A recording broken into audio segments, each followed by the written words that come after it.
I think for me, what was beautiful about getting my master's and being an undergrad was the conversations. Like I love my master's program and just like advanced study in English, like so much more than I loved my intro classes, because it was just like, we're all on the same page. We're having these deep conversations. And I think great conversations come out of people who are working from the same shared text.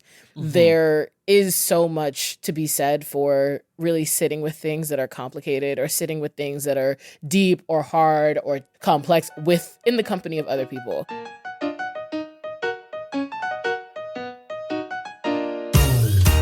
Welcome to The Stacks, a podcast about books and the people who read them. I'm your host, Tracy Thomas, and today I am so excited to welcome Tembe Denton-Hurst to the show. Tembe is an author and journalist whose work explores beauty, culture, and storytelling. She's a staff writer at New York Magazine's The Strategist and the author of the novel Homebodies, a sharp and heartfelt story about ambition, identity, and carving out a space for yourself. She also writes one of my absolute favorite Substacks, Extracurricular, where she shares her thoughts on books, culture, and everything else that you've ever wanted someone to talk about. Today, Tembe and I talk about her relationship to books, her incredible Substack, and why we chose to read They Were Her Property for book club this month. In case you missed the announcement, our book club pick for March is They Were Her Property, White Women as Slave Owners in the American South by Stephanie E. Jones Rogers. Tembe will be back on Wednesday, March 26th to discuss the book with me. So be sure to read along and then tune in. Quick reminder, everything we talk about on each episode of The Stacks can be found in the link in the show notes. And listen, if you love The Stacks and you want inside access to it, I have 2 awesome ways for you to support the work of the show and get yourself some perks like bonus episodes, extra hot takes from me, reading rankings, Discord channel, and the like. You can either join the Stacks Pack on Patreon by going to patreon.com/thestacks to be part of this incredible reading community, or you can get even more of me by going to tracythomas.substack.com. The choice is yours, or do both. And now I have to give my final shout out for our newest members of the Stacks Pack, a perk that we've had for years and years and years that is finally gone. These are our final members who join the Stacks Pack who will have their names read aloud. So here we go. Thank you to Michelle LaForge, Aaron Taylor, Amanda Jana Watson, Cole A., Sharice Dogan, Meg DiCarlo, Marcella Kissamis, Andrea F., Madeline, Sarah A., Jennifer Lynn, Ainsley McKee, Stephanie Henry King, Rachel M., Denny Harbaugh, Hannah Oliver Depp, Angela Strathman, and A. McSee. Thank you all so much for joining the Stacks Pack, and thank you to everyone for supporting the show. Okay, now it's my time for my conversation with Tembe Denton-Hurst.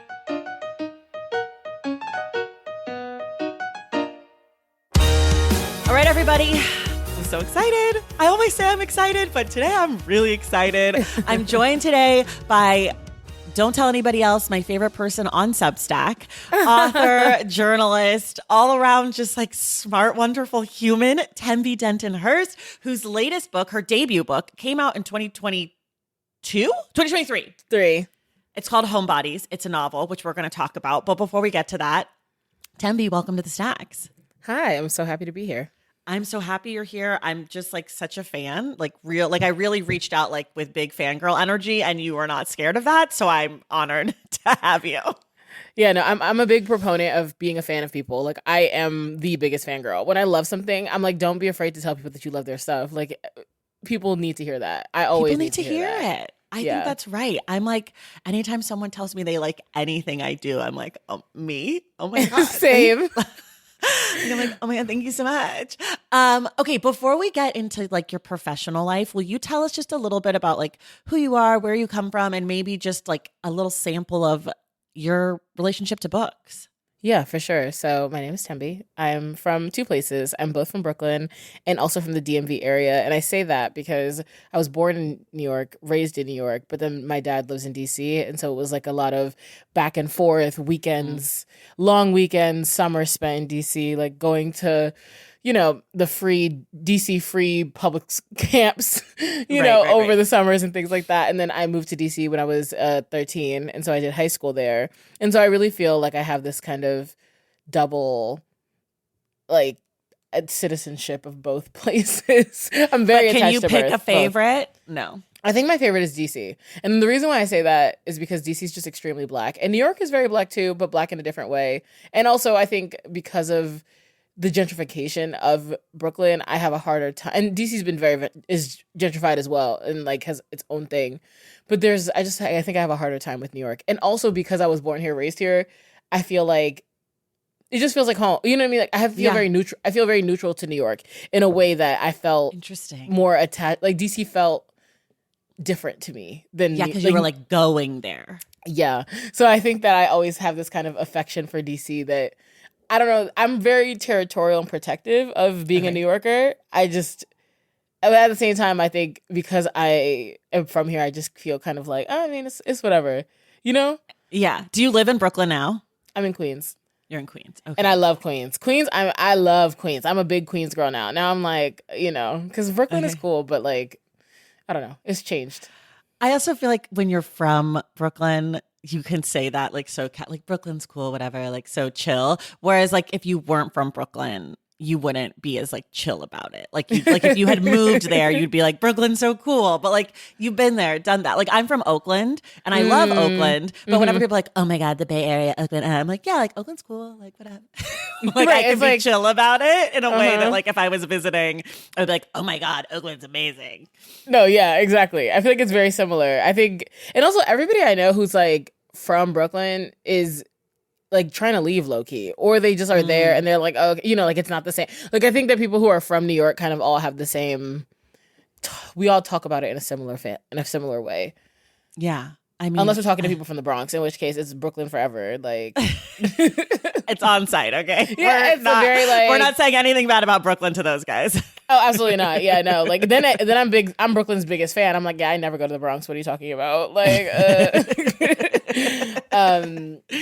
my relationship to books, I really owe that to my parents. Like, I was the kid at Barnes and Noble, at the library. I still probably owe Southampton's library so much money because they would just let me take out so many books at a time, and I always did that. Like, I was the kid who was like, I'm gonna take out 30 books every 2 weeks type of situation. Yeah. And I just loved Barnes and Noble. My first book that I read is, and we can bleep this out, was we don't have to, but like we can. Christian, put a bleep sound in there. I read really, really early. Like I think they probably would call me like hyperlexic at this, you know what I mean? If we were to be looking at it at this point, like I was reading at like almost like a 12th grade reading level when I was in the second grade. So I was like, oh my gosh. Was school boring for you? It was extremely boring. Yeah. Yeah. It was all the other kids were like, cha, cha, CH says cha, cha. And you're like, supercalifragilistic, bitch. Pretty much. It was, yeah. So it was like, school was pretty boring for me on that level. And so I spent a lot of time like writing even when I was a kid. And I went to this kind of almost like extreme Montessori elementary school. Oh, okay. So my mom like packed us up when we were 8 and moved us out to the Hamptons. And so I did like elementary school in Southampton and like Bridgehampton. And I went to this school called Hayground, which was just like felt like very much like a rich people experiment, like it was Montessori to an extreme level in the way that like we were calling our teachers all by their first names, but then beyond that, it's like there was no real structure. Like we had math, but we had no homework, and we had like every day it was all self-guided. Did the experiment work? I think it worked for someone like me. I don't think it worked for you. I feel. It doesn't work for everyone. I ended up going to a high school that kind of built upon that in a way with like more rigor. So it's like I've kind of been in that education system for that kind of approach to education, which is like high school was a little more formalized, but still very like almost like a liberal arts education. Like from when I was, and there was like some patchy years in there. Like I went to public school like for 7th grade. I went to public school for 8th grade, and then was like it's been all over the place. We've moved around, but. All of the things, all that to say, I was reading from like a very, very young age and like reading and consuming media that like was very outside of like my comprehension level. Like even though I could read and I could see what was happening, like my understanding of the work was not really sophisticated yet. And it wasn't like age appropriate. Absolutely not. Like I was probably 11 years old when I read Push by Sapphire. Okay. And like the color, I was reading like The Color Purple. Sure. I was like in 7th grade when I read Pride and Prejudice, you know, and I was like, Yeah. they were these very, and I didn't like I've since reread all of those things and been like, oh wow, okay, because you know at the time I was just really like, I was in deep water. Yeah. You were But just like, look at me, I can read this, but you weren't really grasping what was going on. And then you like went back and were like, oh, okay. yeah, like I mean, like I understood it in more like basic ways. Like I could understand, like I didn't understand The Color Purple as this like very sophisticated story about queerness and liberation when I was 10. I was just kind of Right. like, oh my God, Suge is licking Celie's nipple. What the fuck is going on? You Yeah. know, Like like I you was got more the like, plot. You knew what was yes, happening, but you didn't get the like themes or like concepts in the exactly. books. I hadn't That's so lived life funny. yet, so I just didn't know what Right. was going on.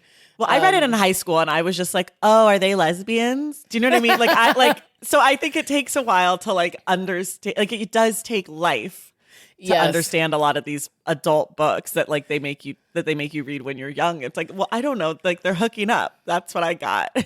But it's interesting because I do think when I did get to high school, I had like I did have a more sophisticated approach because I was like Right. to You've the been work. reading it for years. Yeah, like I was in a book club with my English high school teachers, and they would like ask me like, "So Tempe, what books do you think should be in the curriculum?" Because I read Oh my like one of the books gosh. that they had us all read was Nervous Conditions by Tsitsi Dangaremba, which I I loved. know that. She's an incredible writer, but it was like I was the only one who understood it. Like I was like, and Mm. I was in class like this was probably 10th grade. And I was just like, you know, I really think that there's these clear themes around eating disorders and we should really be, and everyone's looking around like, I would be in class talking to myself a lot, like without I fail. definitely had a different high school experience than you. I was not an early reader, let me put it that way. So I was coming to the work slow and low. I It'd think be is like a that fair. though. I mean, and that's totally fair. I feel like we all like. I mean, like we all ended up in the same relative Yeah. place. You know, I Yeah. just We're like talking now. So exactly. but you would be like, I would raise my hand in class and you'd probably be like, this dumb bitch does not Oh my understand gosh. what's happening No, I just at feel like all. I feel like for me, I just felt like almost more of like a intellectual loneliness because I was like, I want to talk about these Mm. things and like I want to Yeah. get really deep in what I'm seeing and like because I think fiction is so important in helping us understand the world and like helping us to kind of articulate things that we didn't yet know prior to. Like I think it's James Baldwin who was like, you think that you are by yourself and then you read, you know, like that's a Yeah. very bad, you know, summary of what he said. It was very, I'm sure it was more eloquent than that, but he Yeah. like, it was to that effect. And I think that that's so true.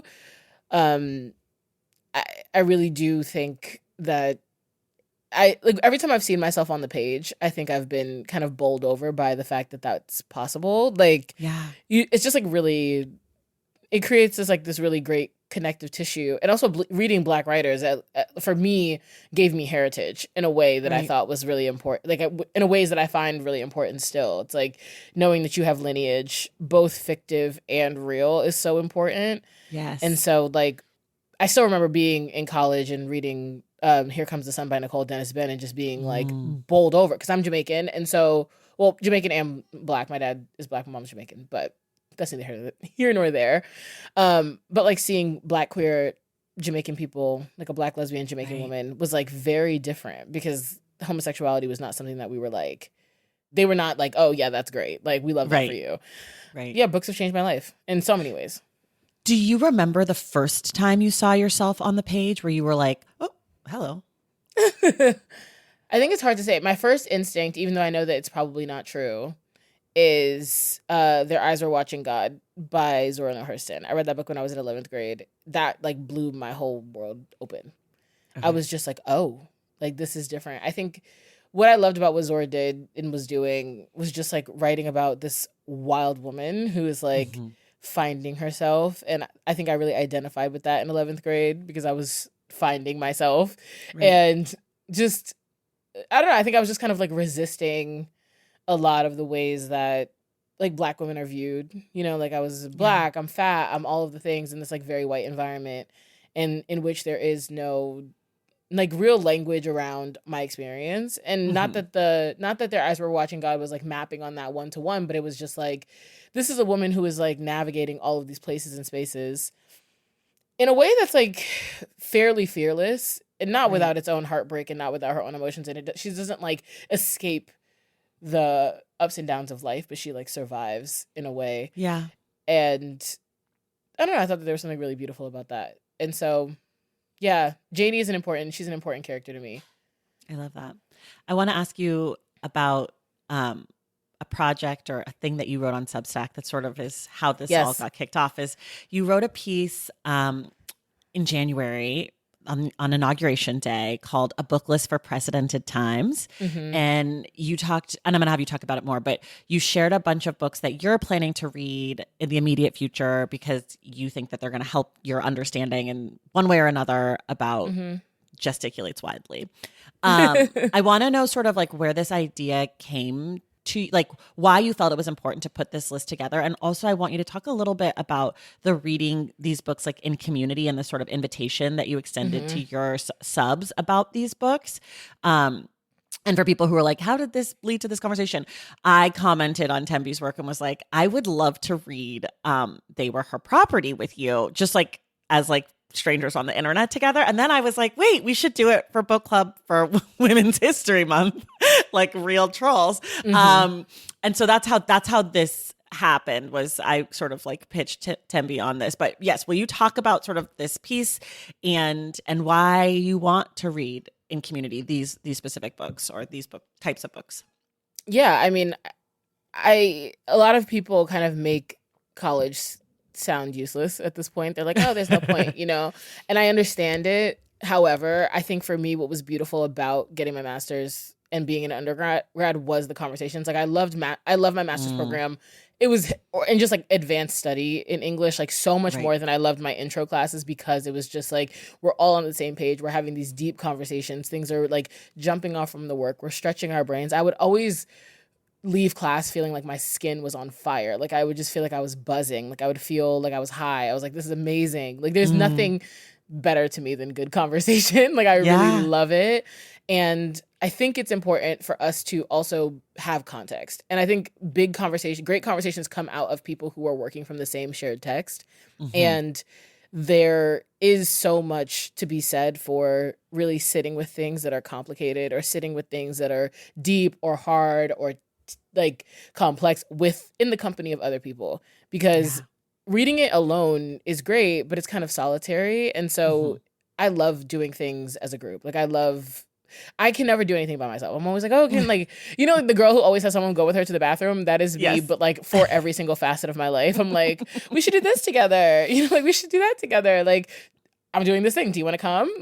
Yeah. Every research study about friendship right now is always like, you should just do like casual things with your friends. Nothing like no agenda. It doesn't have to be dinner. Yeah. Just like go walk around together. And I'm like, I have been living this life. You live that lifestyle. Like Okay. I'm that person. And so I think the book, like I think I just apply the same idea to books.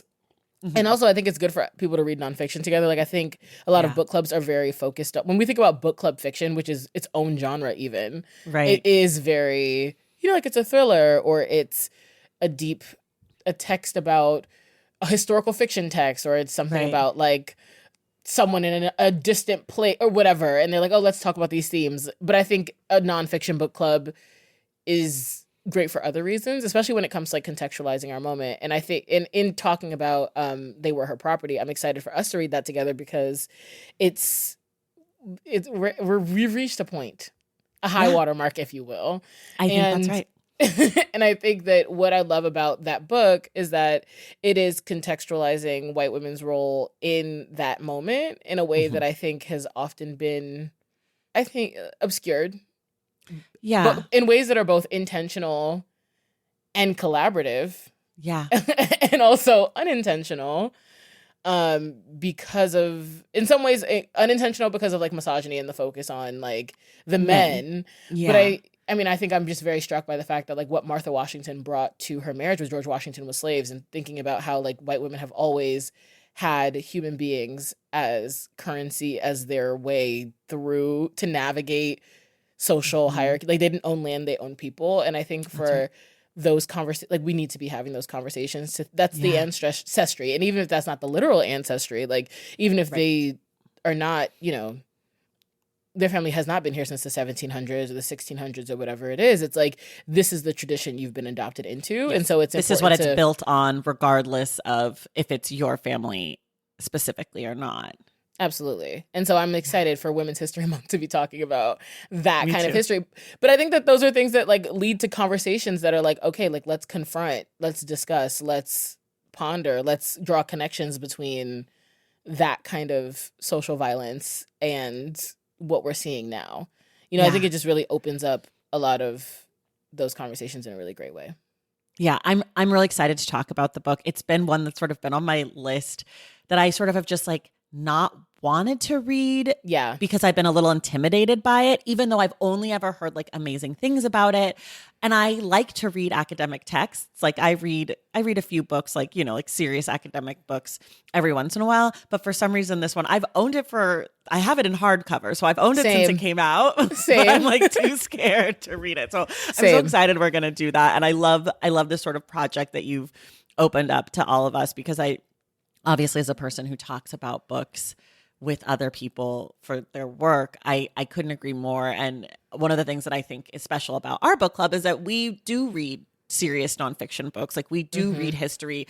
We're not just doing book club books, if you will. We're doing, you know, Ruha Benjamin. We're doing like Pulitzer Prize winning books about prison riots. Like, I think that that's what makes it fun and exciting, is like when the book club is willing to go in all different directions and like everyone can sort of humble themselves and learn things and figure things out. And, you know, if I've learned nothing else from doing this show, it's that I get to be the stupidest person in the room while figuring out all of these books publicly.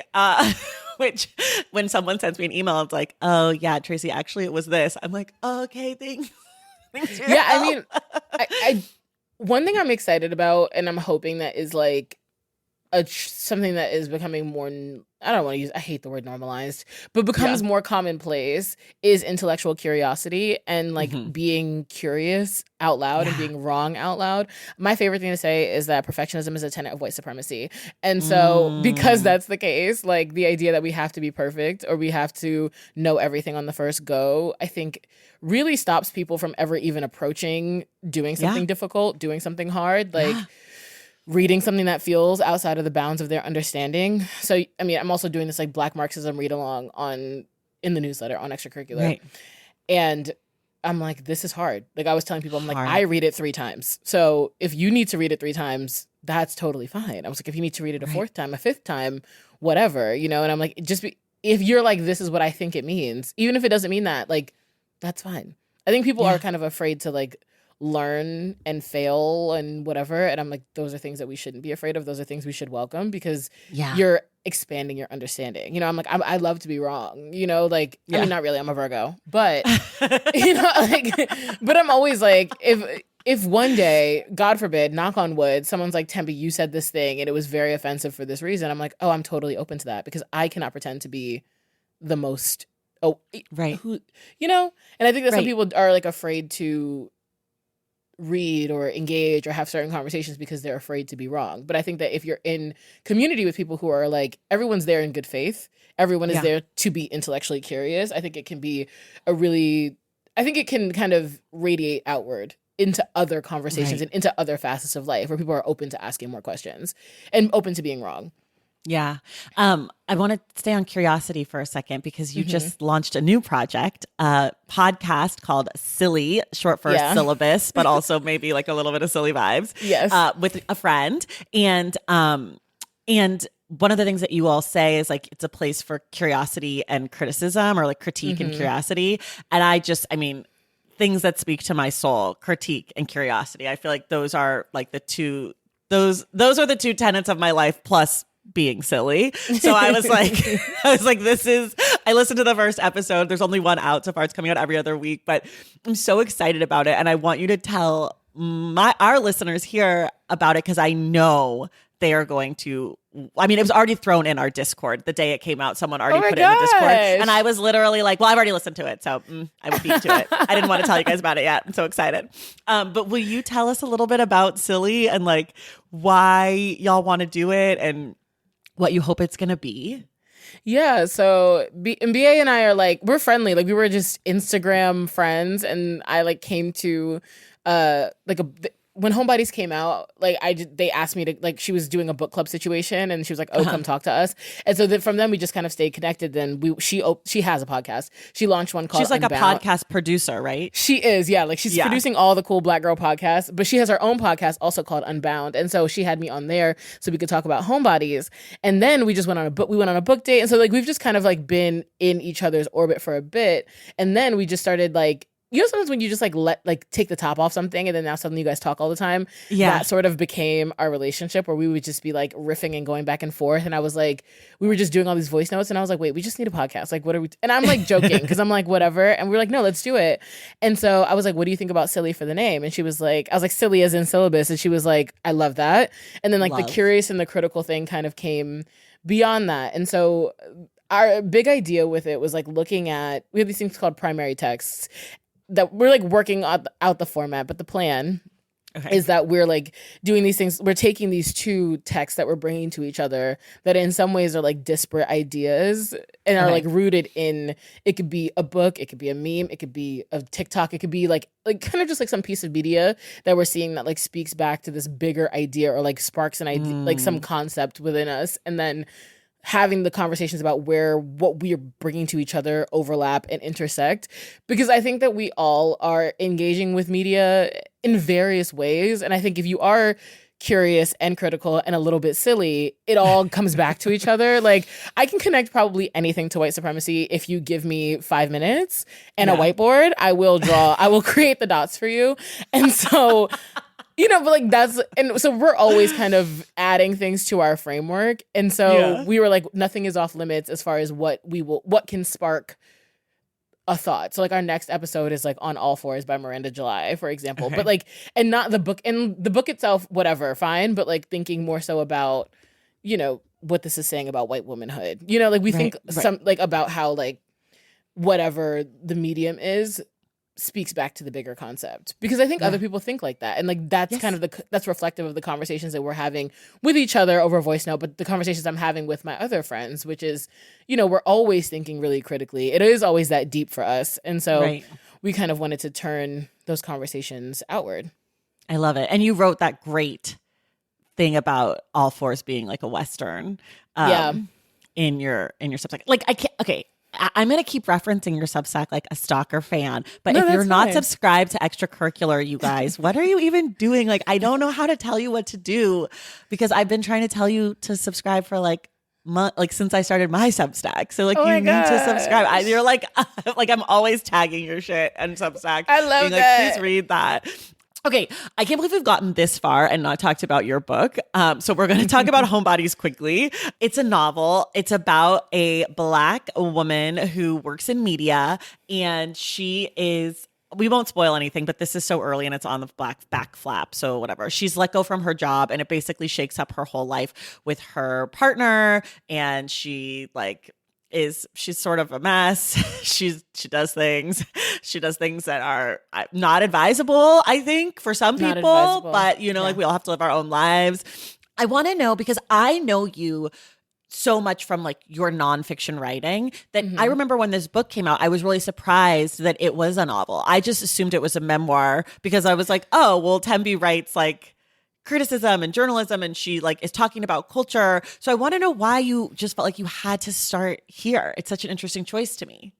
Yeah. I always say it's kind of like my go tell it on the mountain, in a way of like, I don't think I could ever, I don't see myself ever writing nonfiction, because I've always ever wanted to be a novelist. Like that was my dream. When I was 8 years old, I was like spending my days writing in a notebook, being like, here is my story about whatever. And I wrote lots of fan fiction when I was in high school, just like everybody else. But, fan fiction on what? The Click fan fiction. It's some lore. Like you just said, like everybody else. Let me tell you one person who did not write a single word of fan fiction. This person. All right. This person did not write not one word, not one sentence, not even a letter towards fan fiction. Okay. So not like everybody else. You are special, or maybe I'm special, but not a word. I was like, and it's funny because I wrote the Click fan fiction because I felt like Harry Potter fan fiction and Twilight fan fiction was for the serious writers. So I felt that it was like I was in a clearer space by writing fan fiction. I don't even know what the Click is. It's kind of like a Gossip Girl, but they're in middle school. Okay. Sort of great. Vibes. Great. Okay. It was a very insane time. So yeah, I don't know. It was a time. But yeah, I always knew I was going to write a novel, or I was always hoping to write a novel. Yeah. That was always the goal. And so the fiction kind of just came about naturally. Like I don't like, for me, I was like, I don't have enough life lived to like write a memoir. I'm like, well, I don't know what I would write about. So well, you might write, like, I was thinking like it could be like essays, you know, I feel like the work that you do on your Substack and like you write, I don't know. I only know you from your work. So it was sort of like a surprising thing to find the novel. And it's not good or bad surprising. It's just like when you think like that, it's like a reminder that we don't really know people on the internet, I feel that. Even though we feel that we do. And if you had said to me, oh, Tembe's writing a book, I'd be like, oh, it's going to be about like culture and like blackness and blah, blah, blah. I mean, it is about those things, but I just never would have been like, oh, it's going to be a novel. But I feel like it feels like your vibe, right? Like all of the things I feel like I know about you are in the novel. It's just not what I was expecting. I love that. I mean, even my friends who have read it a lot of people say like it feels like you, and I think that that's such a fun. It's like that's such a compliment. Yeah, like I recently got coffee with a friend who I haven't seen in 10 years. We were very close in high school and like since kind of just like lost touch as friends from high school do. And he was just like, I'm in New York. Can we get coffee? And I was like, sure, why not? And then he was like, yeah, I actually read your book. I said, wait, what? Like, that's crazy. Oh. And he was just like, I could just like feel you. He was like, it was really interesting just to like read. He's like, I just felt like it was your voice. He's like, I knew that the characters were not you and things. Cause I mean, he was there with me in high school, so he's like, I know that this is not you, but he was like, it was just really cool to see, like, I can kind of see you. I could just feel you in the work. Cool. And I was just like, you guys are really going to make me cry every day because that's such an insane compliment. Like, yeah, I don't know. It's been really interesting. I'm writing something else now and it's very different. Not really, honestly. You'll probably be like, oh, she once again, Tembe with her two time same vibes. But it's a novel also. Yeah, it's another novel. And reflective of the things I care most about. Like Homebodies is about a lot of things, but I think what I was resisting it being about was that I really just wanted to write a love story. And that's not exactly what ended up happening. And that's not really what I'm doing this time either, but at the same time it is. So it's like, I just always want to write about love. So that's the direction that this next situation is taking, which is exciting.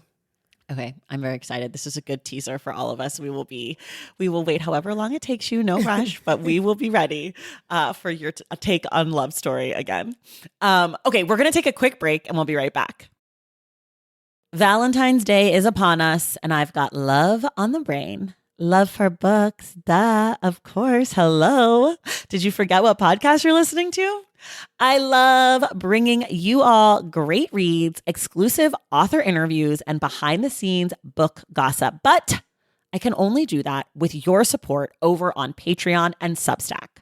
Our Stacks Patreon community, also known as the Stacks Pack, is where you can go for book club meetups, a private, very active Discord, and a year-long mega reading challenge to help you achieve all your reading goals.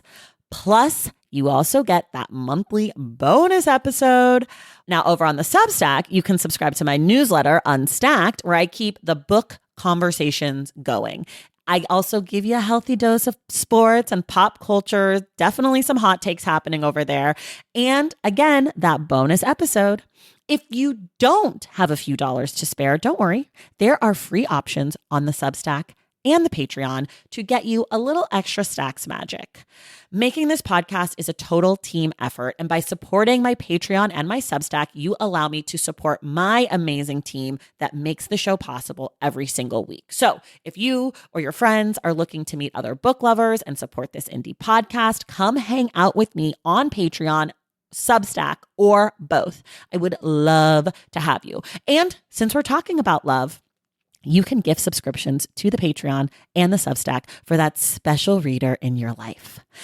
For the Stacks Pack, head to patreon.com/thestacks. And for the newsletter, head to tracythomas.substack.com. And also, there are links to both in the show notes. Okay, see you in the stacks.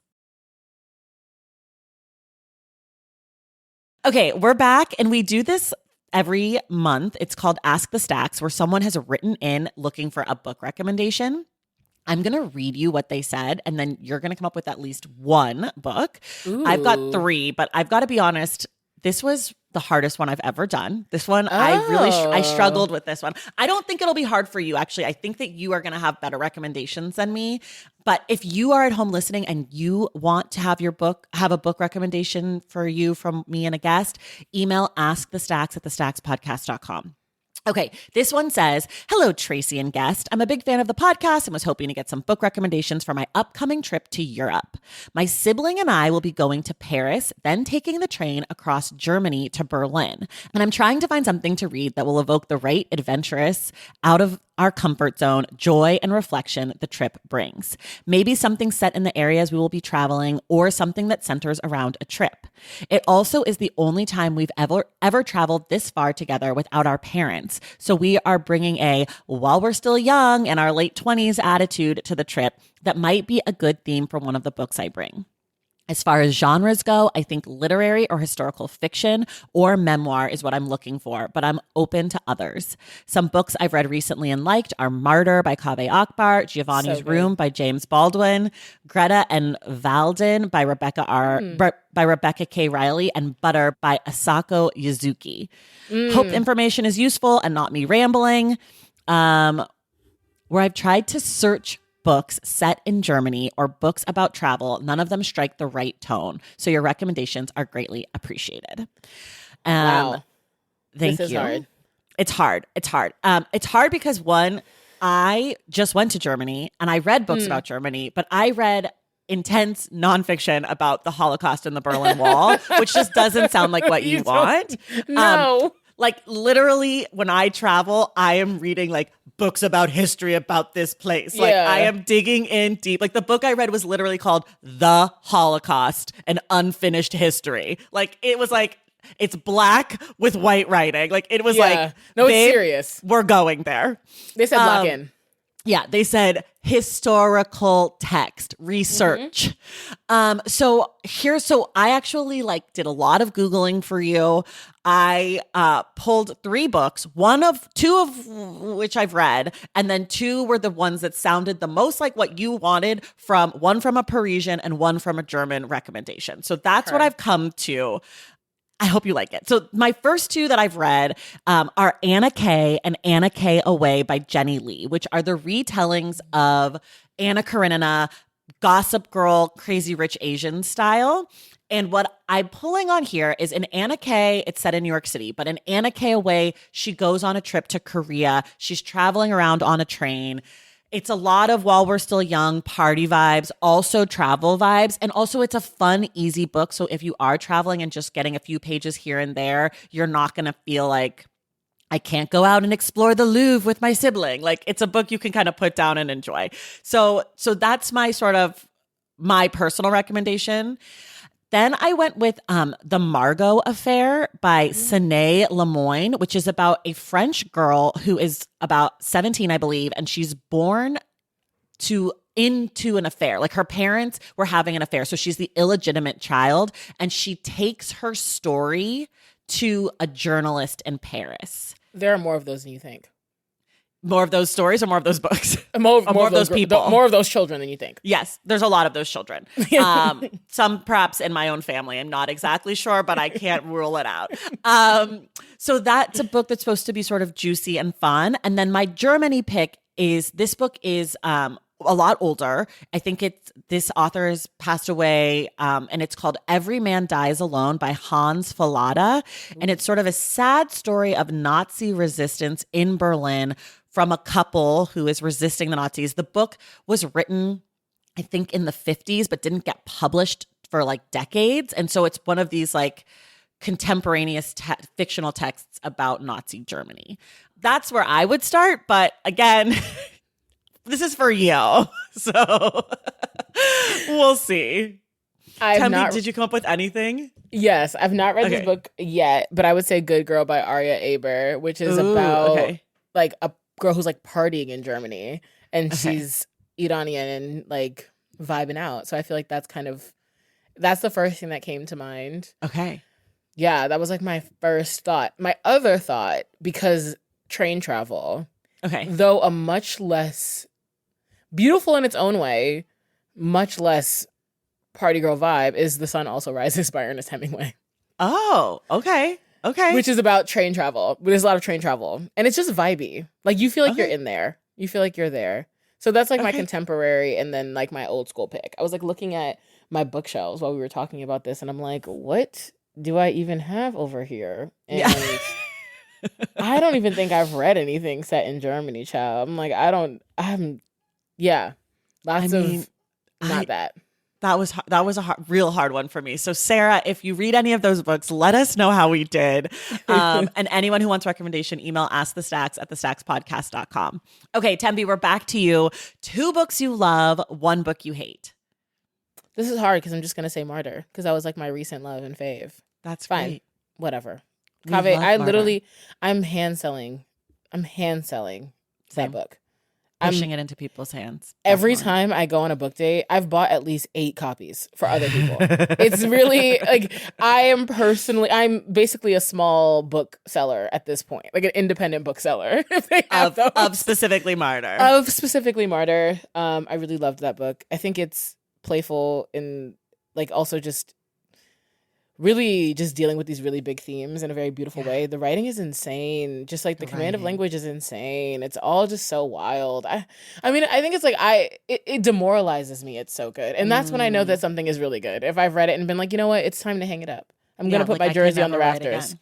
No, This is why exactly. I don't write because I'm like, I read too many books. Like I know what I'm up against and I'm competitive as hell. And there's no way I'm getting even close to some of these sentences. What is another book you love?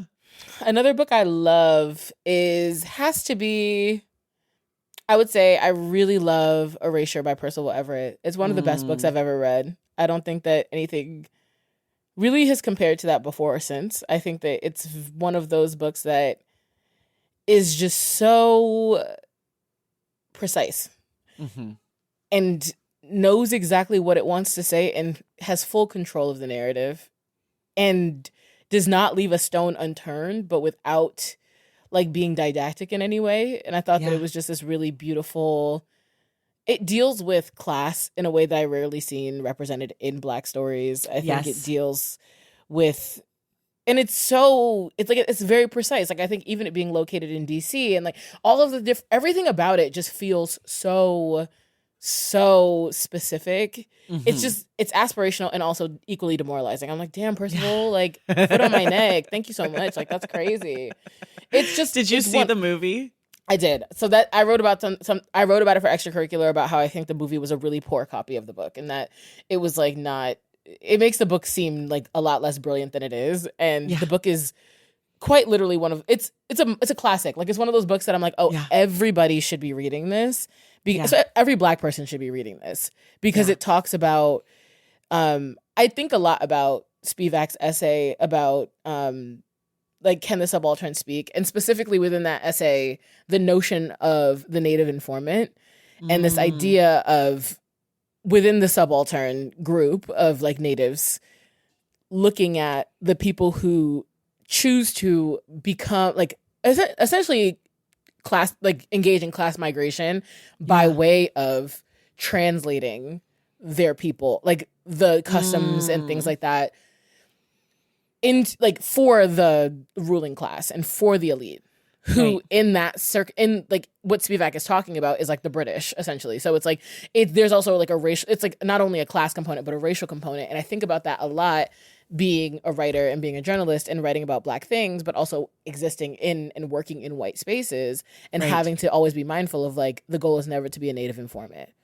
Right. because, and so I think that that book really brilliantly engages with that while all, and it also just like Monk is both, he's like trapped in his hubris. You know what I mean? Like, I think Yeah. the film kind of incorrectly positions him as this like tortured genius. And I'm like, Yes. that's really not what's happening. Like, The film misses the point of the book by completely, by and like misses so the joke. It misses the joke of the book and Yes. the point of the book. Absolutely. I called it the Disneyfication of erasure.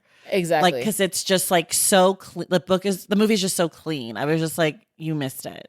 So bad. So bad. Like, it does not implicate him in any way, because I'm like, and I think it's so important. Like, they really make it seem like Black people are a monolith and there's one big cookout. And I'm like, the elite Blacks do not want anything to do with the others, Yes. the rest of us. The rest. The Right. rest. I'm like, y'all did not read Margot Jefferson, and it's obvious. You guys did not read Our Kind of People, and it's obvious. You know what I mean? I'm like, Right, maybe you right.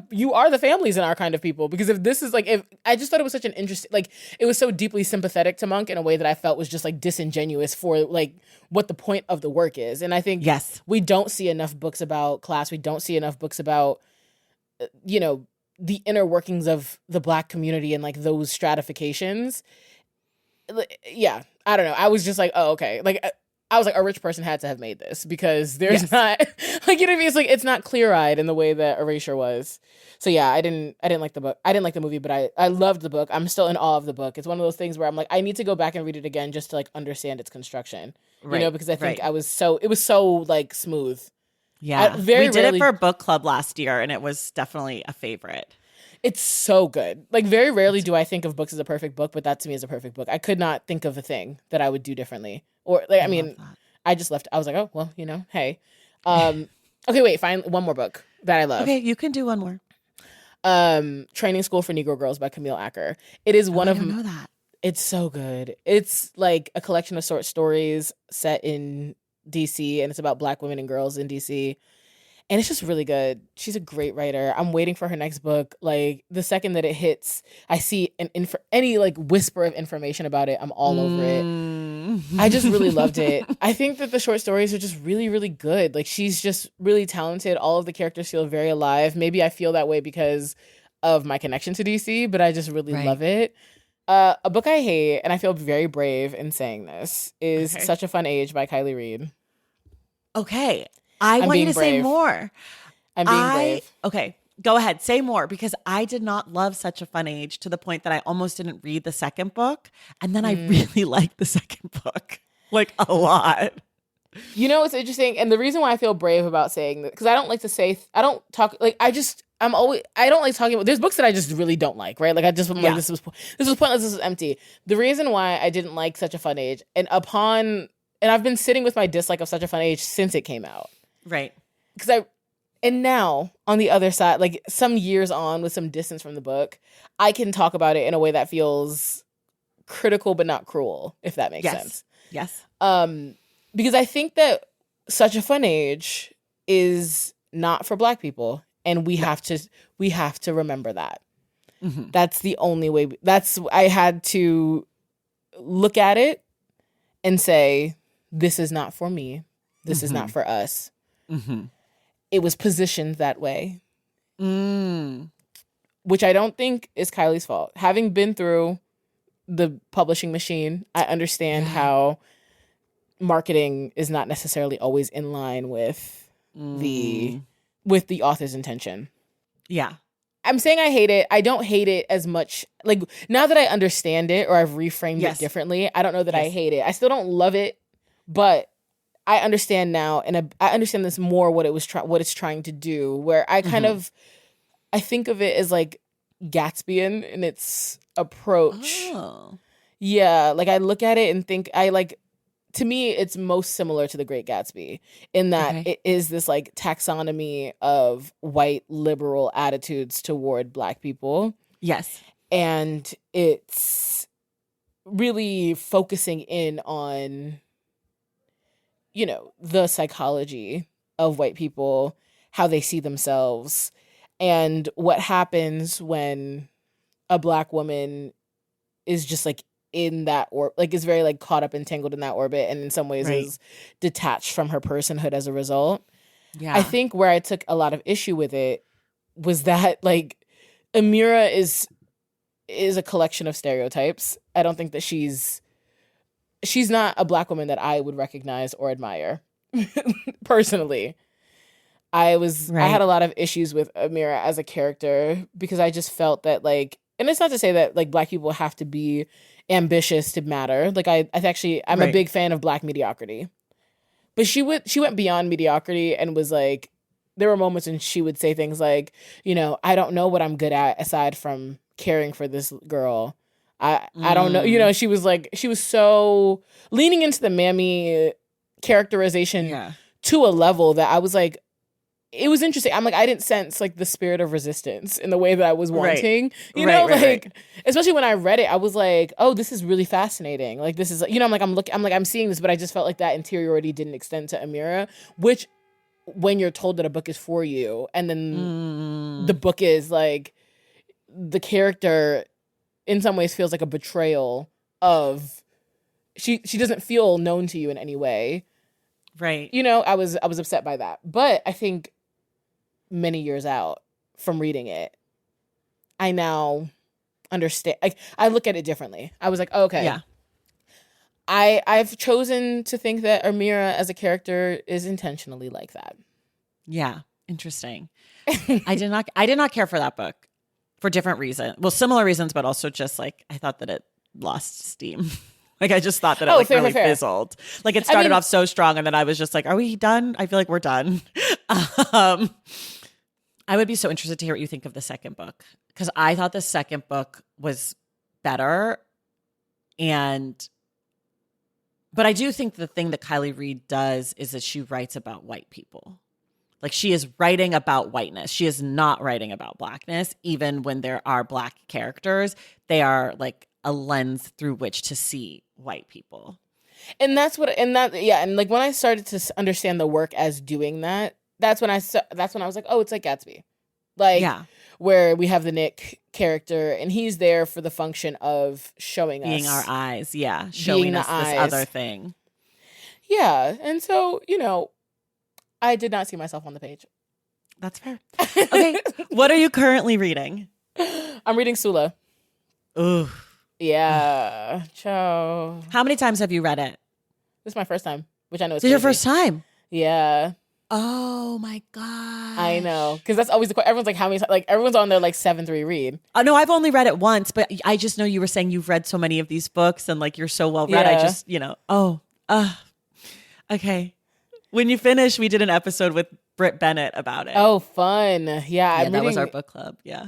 I'm in part one right now of. I'm in part one, and so I'm like done with. I'm like starting part two, and it's like. It is. It's a lot so far. I'm like, okay. I'm waiting to see because I'm just Well, like Miss have the best Tony. time. I love it. I think it's probably my favorite of hers that I've read. Really? Have you read I Song of just, Solomon? I have, and I liked Song of Solomon, but Sula just like the relationship between the women was just so interesting to me in Yeah. a way. I mean, I really liked Song of Solomon. That's my second favorite. Like they're neck and neck, and I think I kind of go back and forth between the two. But I loved Sula. Like I also thought Sula was like sort of fun in its like fucked upness. Like it's so Yeah. dark, but like I felt like Toni Morrison was like a little bit playful with the pen in that one in a Mm, way that felt different to some of the yeah. other ones that I've read or like Hmm. I don't know. I love it. Like I love it. It's dark for sure, but there's some I don't want to say more, but there's some but like I love the bottom. Like just like the name the bottom is like the plate like Hmm. oh, it's so Morrison to do that with like the bottom at the top of the hill. Anyways, love it. Song of Solomon is one of my favorite books of all time. Like it's hallowed. It's a hallowed ground for me. So I'm like, Yes. it's interesting. I'm liking it. I'm just like, okay, like I'm like, are you? I was like, do you and Flannery share a little bit of a brand? Because like it's just like very. I'm like, oh my god, Miss Tony. It's really really. I haven't read Morrison in a long time too, so it's been nice to return to the to the Yeah. work. We do one a year here for book club, and we've gotten now to the point where we're sort of in the books that nobody really wants to do. So like we haven't done Paradise yet, we haven't done Whole Love Mm, yet, like we haven't done like those ones. And it's been interesting because like, you know, we started with Bluest Eye, then did Beloved, then did Sula. Oh, Like it was like yeah. everybody was like The fighting biggest over hits. who. Yeah, yeah, yeah. And then it started like after we did Song of Solomon, I was like, where will we go next? So Yeah. it's fun for me to get to because I had never read Morrison before I started the show. Oh, wow. Yeah. So I have been talk about like embarrassingly learning and being wrong about things. Like I have been reading her publicly for the last 7 years, like first time encountering the work. And that's been really interesting and hard and fun, but definitely challenging. Okay. How do you decide what you're going to read next? It's so mood focused. Like I Okay. read, like my wife and I are now like in a book club together because Okay. she's not a reader Oh, at I all, heard you but talk about this. she's discovered audiobooks and she loves Okay. that. So we were reading Tracy Dion. And then I think we're gonna read The Neighbor Favor next. Oh, okay. And I also want to read A Marvelous Light with her. Like we're reading I'm doing reading Black Marxism. So I'm like, I need to read some things that are like Yeah. lighter. It also just depends like how I'm feeling in the moment. I'm like, I think I had such a good beginning of the reading year last year, and Okay. then it descended into madness. Mm-hmm. And so I've been having a hard time getting Same. back. Last year started off too strong. It was too strong. It was upsetting. When I say so, like my first book was Yupoka Yibo's. Is it Anansi's Gold? I think it is. It's like a nonfiction book about the Yeah. Omangana Yes, Trust yes, yes. Fund, like the scheme. Brilliant. She ate Okay. that. It was so good. After that, I read Erasure. After that, I read Martyr. After that, I read Erasure. So it was like hit after hit after hit. Yeah. And it wasn't sustainable. Then we just started like going Mhm. like this. And Yeah. I read Biography of X by Catherine Lacey, which is really good. Mm. Like all like where it's just Yeah. like I was reading, and even if like I was reading books that like ultimately this is not my favorite book. The book had a vision. It had a notion. It had an idea. The writing was really good. Yeah. And then we slipped into something different toward Yes. the middle. I think 9 out of the 10 books that made it into my like 2024 top 10 last year, I read before May, Yeah. which is wild because Yeah. I mean, like 80% of what I read last year were books from 2024. Like it wasn't like I just like read a bunch of books and then was like, let me put this out. Like it was such a weird year. I think for a lot of reasons, but I mean, I loved James and I read James and Martyr both in like January of last year. And those ended up being Yeah. my 2 favorite novels of the year. It's just like, and I read Colored Television by Danzy Senna, which I also loved super early. You So I loved read it. I love Danzy Senna. I love that kind of mess. But also Oh. I am that. I am mixed. I am like all of that humor, all of that stuff is like so me. I love new people. I'm like such a Danzy Senna fan and I love her messy weird characters. I think she has a great name. Just vicious. A vicious takedown. I love her name. I think it's great. I was like, there's some people I'm like, you have perfect names. Her and SZA have perfect names to me. Solana Rowe will never Okay. not be in the name Hall of Fame for me. Okay. We'll move on. Okay. This is sort of like our quick round because we're definitely like out of time or close to it. But what's the last book that made you laugh? Reliably, Hope by Andrew Ridker. Okay. Last book that made you cry? An American Marriage by Tayari Jones. Ooh. Last book that made you angry? Shadowborn by Tracy Dion. Okay. Okay. What's the last book where you felt like you learned a lot? Black Marxism by Okay. Cedric Robinson. What's a book that brings you joy? 7 Days in June. Yes. What's a book that you feel proud for having read? Playing in the Dark. Whiteness in the Literary Imagination. Okay. What about a book you're embarrassed that you've never read? Oh my God, so many. Like I've never read Edith Wharton, which feels Me neither. embarrassing to me. I'm going to read Custom of the Country this year if you'd like to read with me. Yeah, I'm trying to read Custom of the Country. A lot of people I talk to who I like respect as writers are like, it's Edith Wharton for me, and I'm like, okay, I'm like, what is it? What's happening here? Yeah. Oh wait, I actually am. I was embarrassed. I'm embarrassed that I like read 50 Shades of Grey. Oh, Like, that's mine too. And I'm not embarrassed that I read it. I'm embarrassed that I liked it. That I enjoyed my time and read all three quickly. Yeah, I read it when I was extremely young. I was way too young to be Yes. reading that, but I was having the best time. I was like, this The is my best shit. time. I was also a big Twilight fan. Okay, I never read Twilight. It's useless for you to read it now. Like it's ideal when you're a 12-year-old girl. Do you know what I mean? That's right. The timing. Yeah, that's right.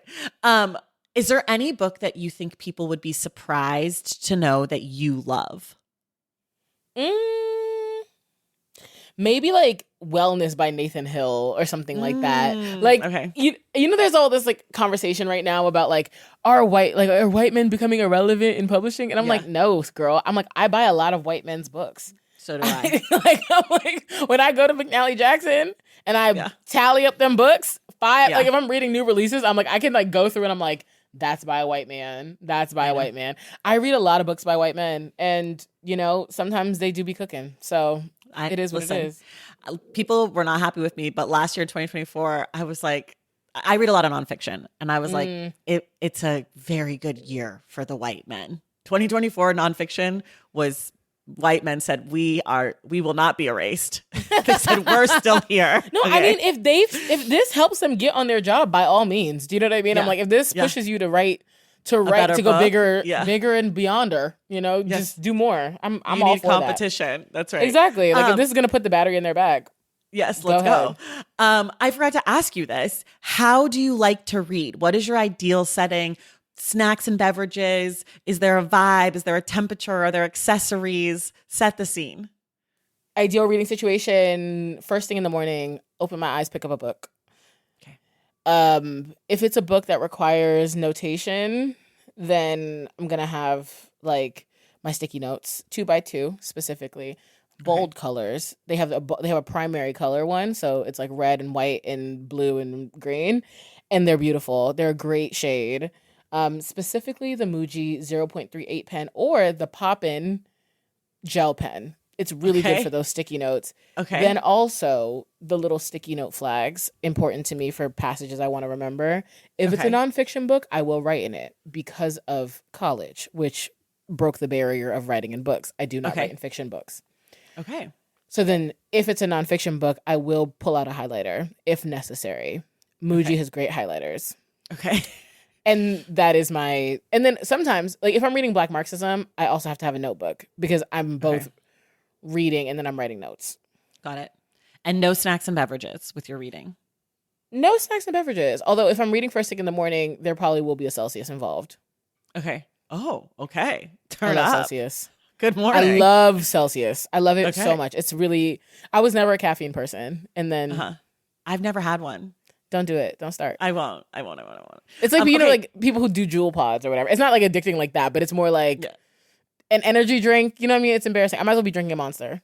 Yeah. Well, my husband still drinks Red Bull. Yeah. My wife drinks Red Bull too. I'm like, what's happening? No, it's so weird. I'm like, what are you doing? Yeah. It's so weird. I'm like, he'll like take it out of the house with him. I'm like, I'm so embarrassed to be like at the park with our kids and you're drinking a fucking Red Bull. Like, put it in a cup or something, put it in a solo cup. Okay, last question for you as she takes a sip from her Celsius. It's from the New York Times book review. I stole it from them. If you could require the current president of the United States to read one book, what would it be? A People's History by Howard Zinn. It's a banger. Yeah. Would be useful if you knew any history. On Tyranny by Timothy Snyder. Like I just everything. Honestly, The Giving Tree by Shel Silverstein.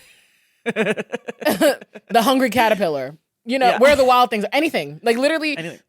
Prove to me that you've read a book. Do you know what I'm saying? Yeah. Like I do. Like literally I'm like one fish, two fish, red fish, blue fish. Like I don't know, like the bar is so basement. Beneath the floor. Yeah, it's deep. It's a bunker. It's underground. Yeah, it's dark. Okay, well, everybody, this has been just a fucking delight with Tembe Denton-Hurst, who is the author of Homebodies, also the author of my favorite Substack. Don't tell anybody else. Well, whatever. They're gonna know. They're gonna find out. Extracurricular, and she's coming back on Wednesday, March 26th, to discuss They Were Her Property by Stephanie E. Jones Rogers for our March book club. If you are intimidated by history books, academic books, read it with us. We already told you we're curious, we're critical, and I'm the stupidest person in the room, so you're going to be fine. I promise I will have less intelligent things to say than whatever you're thinking at home. So read with us. It's going to be a great time. Tembe, thank you so much for being here. Thank you for having me. And everyone else, we will see you in the stacks.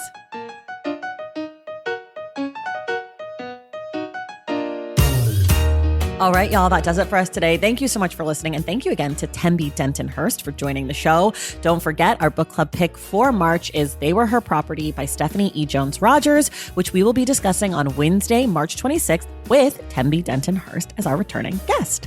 If you love the show and you want inside access to it, head to patreon.com/thestacks to join the Stacks Pack and check out my newsletter at tracythomas.substack.com.